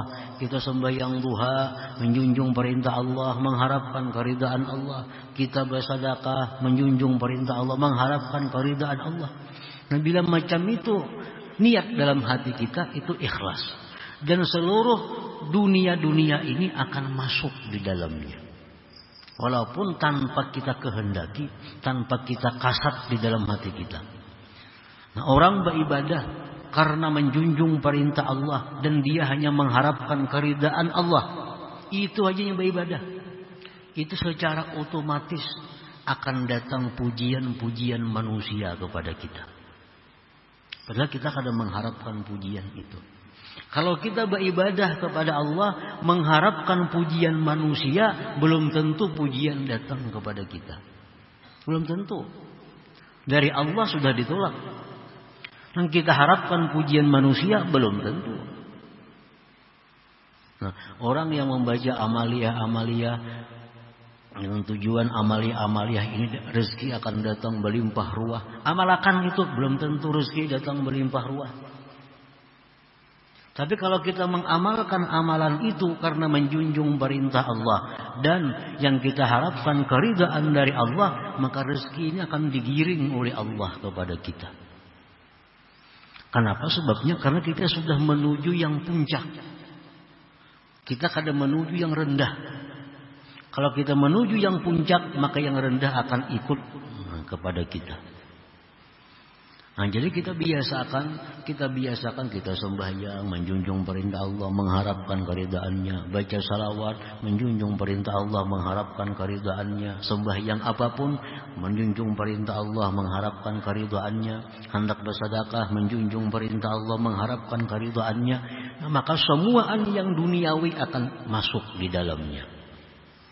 Rezekinya akan murah, dia akan dihormati orang, dia akan disimpati oleh orang, dia akan dimuliakan oleh orang. Walaupun itu semua kada ada sedikit pun dalam hatinya menghendaki itu. Asalkan waktu beribadah itu menjunjung perintah Allah, mengharapkan keridhaan Allah. Titik, ingat situ. Dan ini orang masuk surga. Walaupun dia kada mengharapkan surga.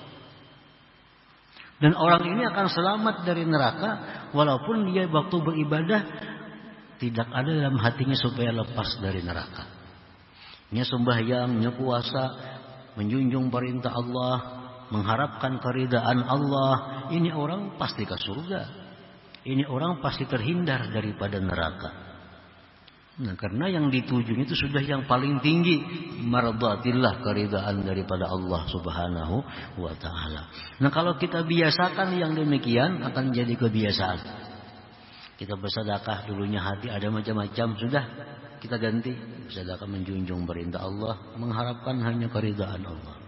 Kita baca Quran dulunya macam-macam dalam hati ini, hendak itu, hendak ini, sekarang ganti baca Quran karena Allah, mengharapkan keridaan Allah.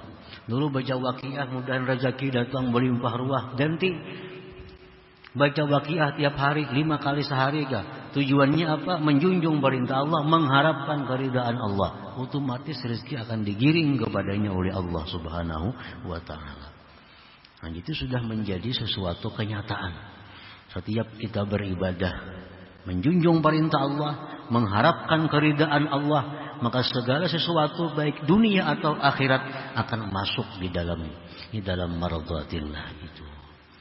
Nah, para muhibbin rahimakumullah. Jadi kada ada lagi kita beribadah itu misalnya sembahyang ini tujuannya ini, kada ada lagi. Ini jangan dipaham doa. Nah, doa itu lain lagi. Doa itu minta lawan Tuhan.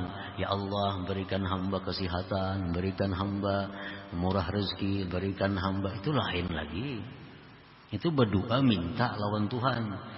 Itu boleh-boleh aja dan disuruh. Ya Allah, hamba minta kepada Engkau ridha Engkau, hamba minta kepada Engkau surga Engkau. Kalau minta lawan Tuhan boleh aja itu. Tapi kalau kita kada minta lawan Tuhan, cuma amalkan satu amalan, sembahyang, puasa, nak mengharapkan murah rezeki, nah itu yang salah, yang kurang patut, kurang pas itu. Kalau kita puasalah karena Allah, mengharapkan keridaan Allah. Sembahyanglah, menjunjung perintah Allah, mengharapkan keridaan Allah. Nah, lain berdoa lah, karena berdoa minta lawan Tuhan sesuatu lain kisahnya. Itu kada apa-apa, kada termasuk riya. Kalau misalnya bila bandar, kalau kada berdoa lagi aja, nah itu salah paham itu orangnya. Salah paham itu. Kita sembahyang hajat lawan Tuhan, minta kepada Tuhan agar diberi ini, itu memang kita minta itu. Yang dimaksud ini adalah kita beribadah kepada Allah dengan satu ibadah, sembahyang, puasa, misalnya apa, mengharapkan hanya satu keridaan Allah. Maka yang lain akan masuk di dalamnya itu. Nah, kemudian hikmah yang ke-159. Hikmah yang ke-159 dari Al-Hikam, berkata Imam Ahmad ibnu Athaillah As-Sakandari rahimahullah, wa nafa'ana bi ulumihi wa asrarihi. Istishrafuka ayya'lamal khalqu bi khususiyatik dalilun ala adam sidqika fi ubudiyatik. Artinya hikmah yang ke-159 ini, mengingininya engkau bahwa mengetahui manusia dengan keistimewaan engkau merupakan bukti dalil atas ketidakbenaran engkau pada kehambaan engkau.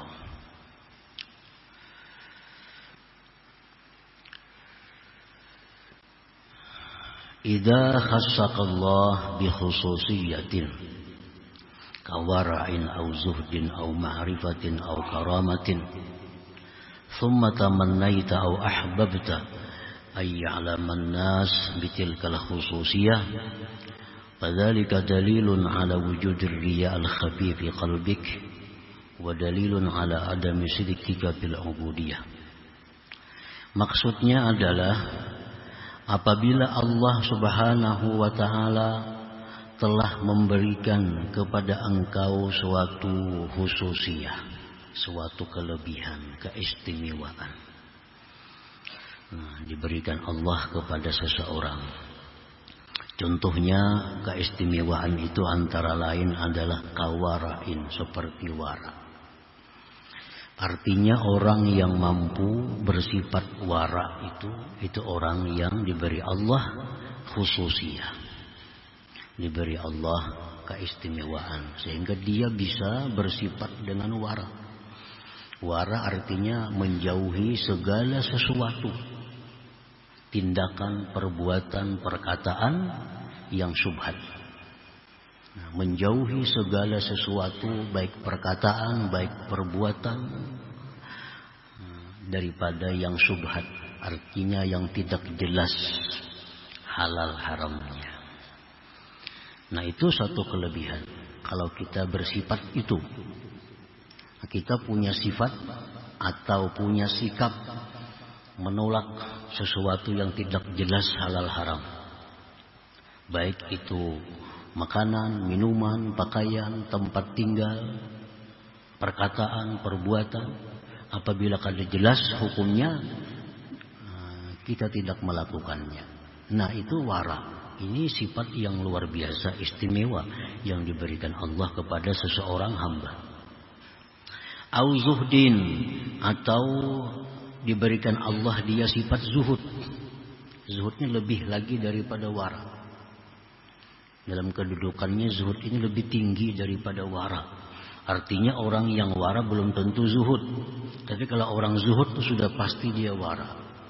Zuhud ini orang-orang yang mampu meninggalkan yang halal. Orang-orang yang mampu meninggalkan yang halal karena khawatir bahwa mengganggu hubungannya dengan Allah. Nah, ini zuhud lebih tinggi lagi. Orang yang diberi Allah zuhud itu orang yang punya khususiyah, orang punya kelebihan. Au ma'rifatin, atau diberi Tuhan ma'rifat, lebih hebat lagi. Karena orang zuhud belum tentu ma'rifat. Kalau orang yang dapat ma'rifat itu pasti sudah orang yang bersifat wara, zuhud dan lainnya.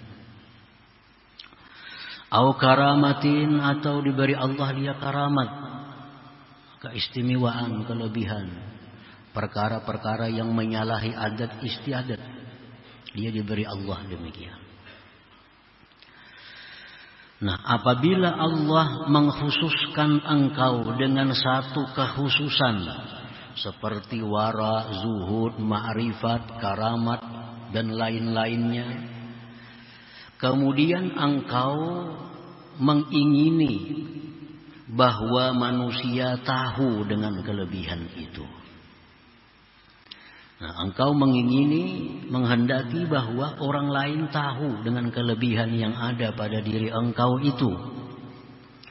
Maka yang demikian itu menunjukkan atas adanya riya yang tersembunyi dalam hati engkau. Dan itu bukti bahwa engkau tidak benar menjadi hamba Allah Subhanahu wa ta'ala. Nah, para muhibbin rahimakumullah. Jadi kita hendaknya orang tahu dengan kelebihan kita nih. Orang ini ingin bahwa orang lain tuh tahu dengan keistimewaan dirinya. Kalau demikian ada dalam hati kita, nah maka kita itu adalah riya yang tersembunyi dalam hati dan kita belum benar jadi hamba Allah. Artinya kita sembahyang misalnya tengah malam, rutin sembahyang tahajud, ini khususiyah nih, ini kelebihan. Karena kada sembarang orang bisa rutin tahajud. Kalau dia ingin agar orang tahu bahwa inya ini ahli tahajud, walaupun inya kada berkisah, cuma dia ingin agar orang tahu inya ini ahli tahajud. Berarti tahajudnya itu ada masuk riya, ada riya. Dan ini orang belum benar menjadi hamba Allah, belum sebenarnya menjadi hamba Allah Subhanahu wa ta'ala. Nah, sama halnya bersedekah. Inya bersedekah, inya berhadiah, inya apalagi berwakaf misalnya. Dia ingin orang lain tahu bahwa inya berwakaf. Orang lain tak ingin bahwa orang lain tahu inya berwakaf. Misal membangun masjid, Haji Abdullah misal membangun masjid, dengaran ini masjid Haji Abdullah umpamanya, supaya orang tahu ini wakaf dari Haji Hasbullah umpamanya. Tujuannya supaya orang tahu bahwa ini wakaf dia. Nah, ini pasti mengandung riya tersembunyi dalam hatinya dan dia belum benar menjadi hamba Allah.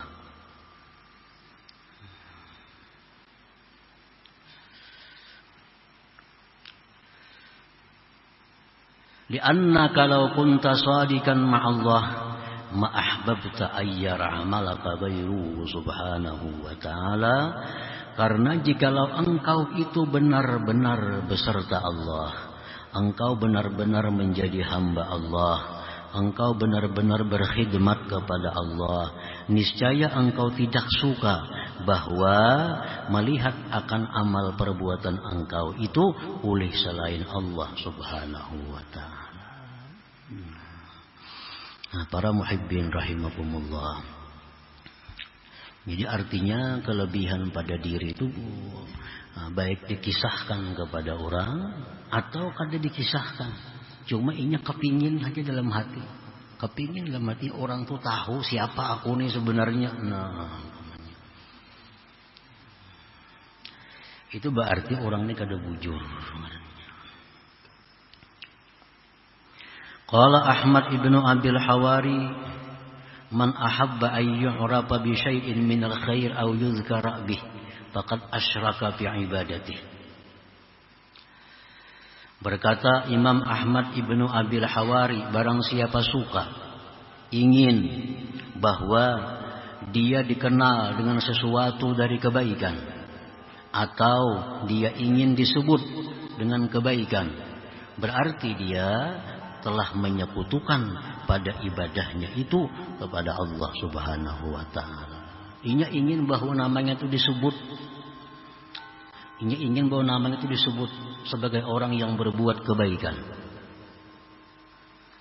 baik itu diutarakannya atau geritik hatinya menghendaki itu. Misalnya seseorang berwakaf umpamanya 1 juta umpamanya, memang kada dapangnya minta kena umum makanlah pada aku wakaf, kada dapang bersuara kayak itu. Cuma hatinya tuh hendak, hatinya tuh kepingin diumumkan wakafnya itu. Nah, kada ada bersuara, cuma hendak kepingin. Nah, berarti dia sudah menyekutukan Allah dalam ibadahnya itu. Faqad asyraka fi ibadatihi. Lianna man khadama 'alal mahabbah la yuhib ay yara khidmatahu ghairu makhdumi. Karena orang yang berkhadam, karena orang yang berkhidmat atas dasar cinta, dia tidak suka bahwa melihat akan khidmatnya itu selain orang yang dicintainya itu. Nah, para muhibbin rahimakumullah. Jadi riya itu macam-macam. Dari yang besar itu mamanya kalau kada dilihat orang ya kada beramal, itu riya besar. Ada riya yang halus, yang tersembunyi, yang seperti demikian. Nah, ini riyaul khafi, riya tersembunyi lagi. Wa qala Sahlu bin Abdullah At-Tustari rahimahullah, man ahabba ayyattali an-nas ala amalih fahuwa mura'in, wa man ahabba ayyattali an-nas ala halih fahuwa kadzdzab. Barang siapa yang ingin bahwa mengetahui manusia atas amalnya, maka itulah yang namanya orang yang riya. Barang siapa yang mengingini manusia tahu atas halnya, maka dia kadzabun, maka dia dusta dalam hal itu.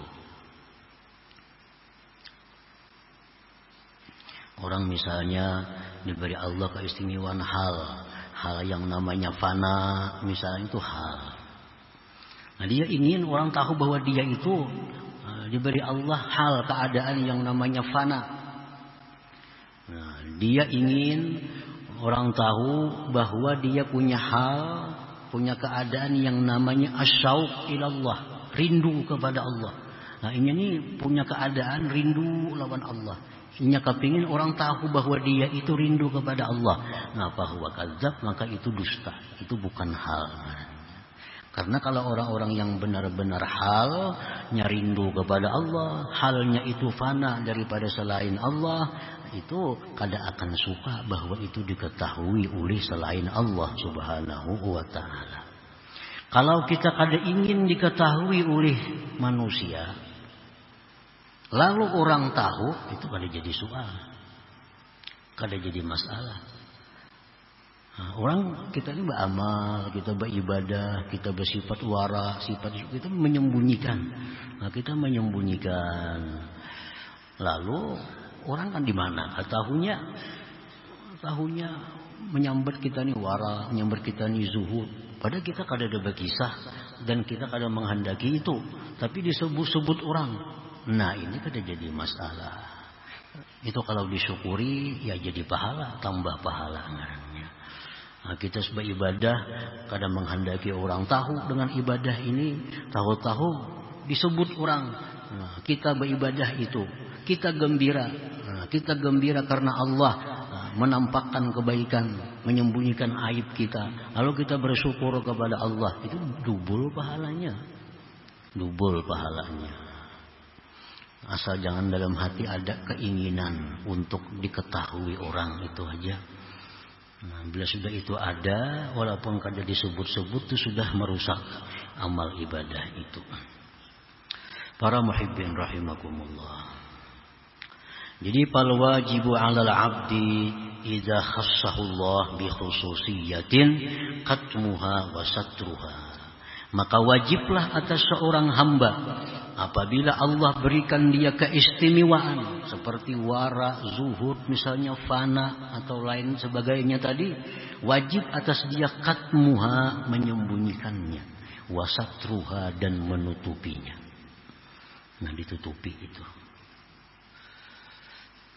Seperti perkataan Sayyidina Isa alaihi salatu wassalam, idza kana yaumu saumi ahadikum falyudhin lihyatah wa yamsah syafatayh fa idza kharaja ilan nas ra'au annahu lam yasum.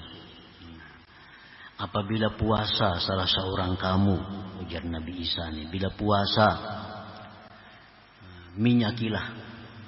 minyakilah janggut engkau supaya jangan dilihat pinarahau janggut. Basahilah bibirmu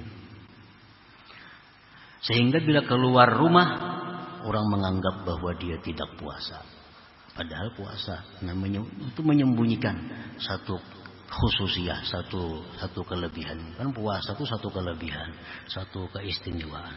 Nah, disuruh kita menyembunyikannya itu.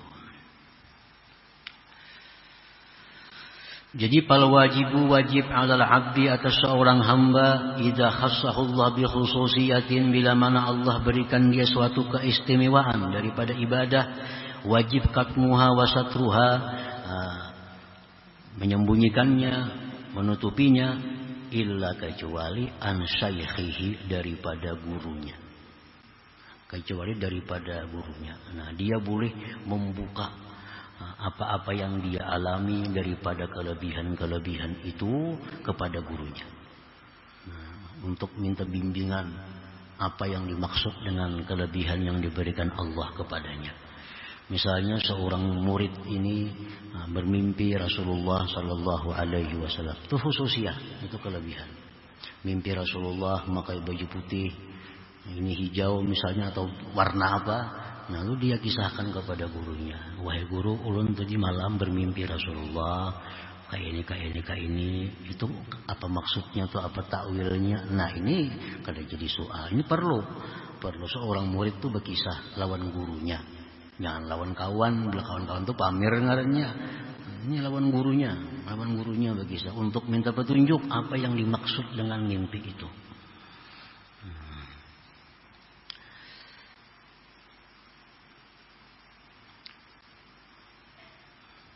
Illa an syaikhihi, kecuali daripada gurunya, au muridihi, atau daripada muridnya. Nah, seorang guru itu bisa membuka khususiyahnya kepada muridnya. Tapi kada semua murid yang bisa dibuka kelebihan si guru itu.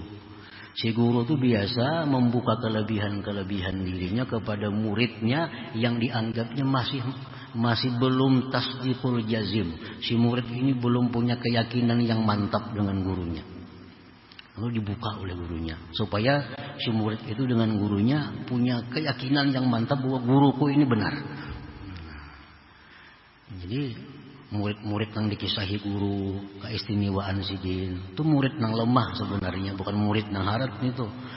Kalau murid yang sudah sempurna, murid yang sudah mantap, itu guru kadang akan mengisahkan kelebihan-kelebihan yang diberi Allah kepada gurunya dengan murid itu. Karena guru sudah tahu murid ini sudah punya tasdikul jazim, sudah punya keyakinan kuat terhadap gurunya. Ada perlu lagi dikisahkan itu. Yang dikisahkannya murid-murid yang masih kadang-kadang bagus keyakinannya kepada gurunya, kadang-kadang turun keyakinannya kepada gurunya. Nah itu kadang-kadang guru bisa menampakkan kelebihannya kepada murid ini agar murid ini jangan lagi turun naik keyakinannya kepada seorang gurunya itu. Itu seringkali terjadi dan dialami oleh para guru-guru kita.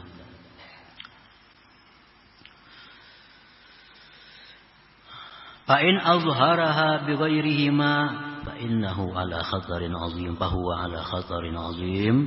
Nah, jika dia menampakkan kelebihan-kelebihan tadi bukan kepada gurunya, bukan kepada muridnya, nah maka orangnya dalam bahaya yang besar. Bahaya yang besar. Bisa meruntuhkan amal ibadahnya itu. Nah, para muhibbin rahimakumullah. Illa iza kana al-'abdu mutahaqqiqan bil ma'rifati wa musyahadati al-wahdaniyah falahu idharu khususiyatihi aidan id la yukhafu alaihi riya. Atau kecuali juga bila adalah seorang hamba itu sudah mantap ma'rifatnya kepada Allah. Ini hamba sudah duduk di makam ma'rifat kepada Allah, dia sudah musyahadah wahdaniyat kepada Allah. Dia sudah menjadikan bahwa la ilaha illallah itu darah dagingnya. Nah, orang yang sudah punya tauhid kuat, ma'rifatnya kuat, tauhidnya kuat, nah ini orang gak ada jadi masalah dia membuka kelebihan-kelebihan yang ada pada dirinya. Karena orang seperti ini kada dikhawatirkan lagi bersifat riya. Kada dikhawatirkan lagi.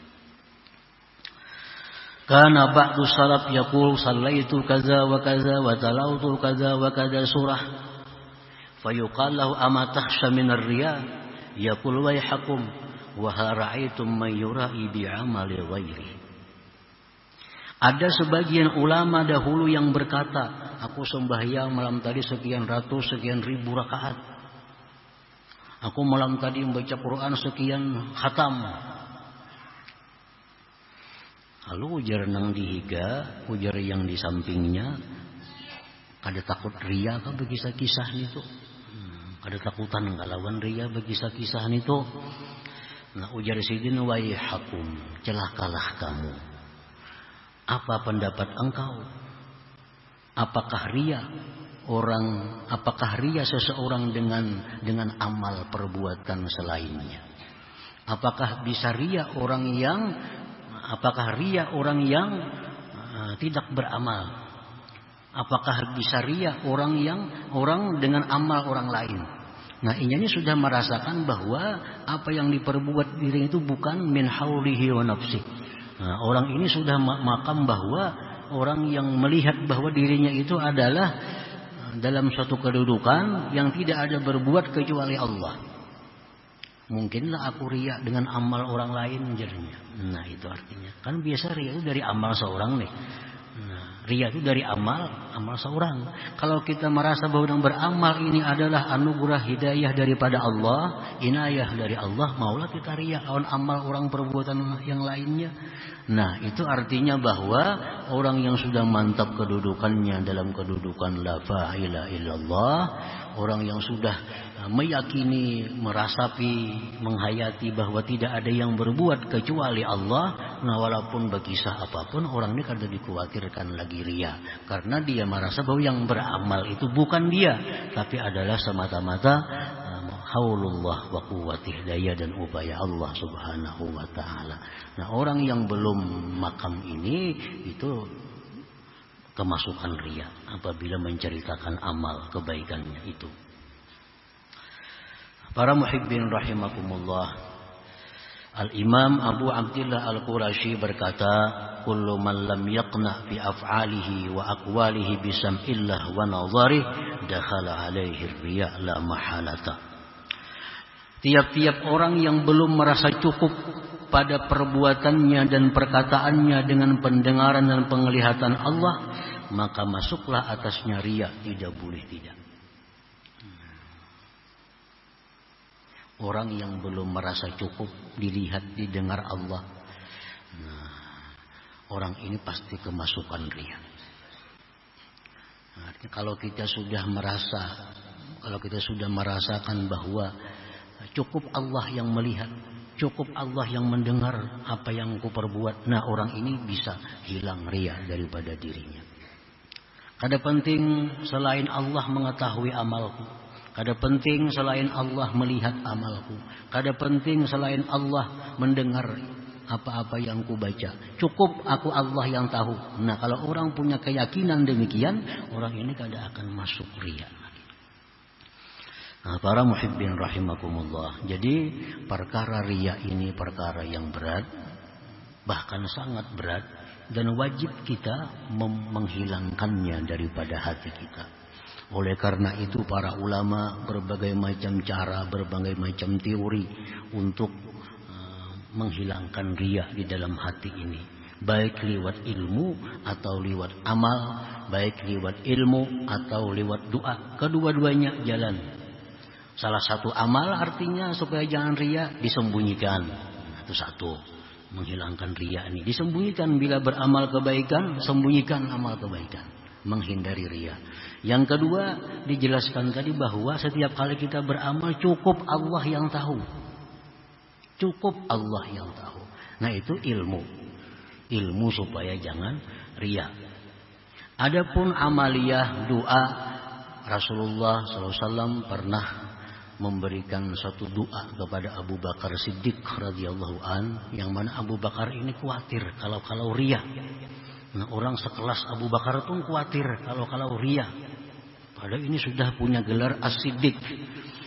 Orang yang sangat jujur, orang yang sangat benar.